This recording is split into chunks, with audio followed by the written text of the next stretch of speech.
මට මතකයි මම 1987 තමයි කොළඹ විශ්වවිද්‍යාලයේ නීති පීඨයට ගියේ. මම බස් එකෙන් බැහැලා පයින් ගියේ. තව මහත්තයෙක් C90 එකකින් ආවා.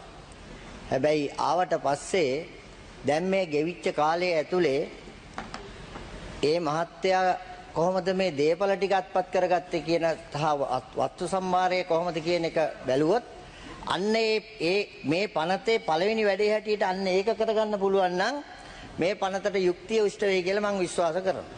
මේ තියෙන්නේ මගේ බයිසිකලේ. පළවෙනියට ගත්ත මගේ වාහනේ.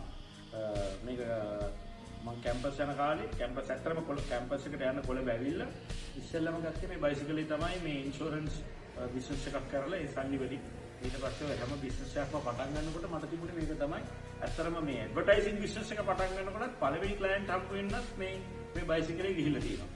ඉතින් මේක ඇත්තටම පෙන්වන්න ඕන ඊට පස්සේ තමයි වාහන දැන් මගේ දැන් තියෙන්නේ මම දන්නේ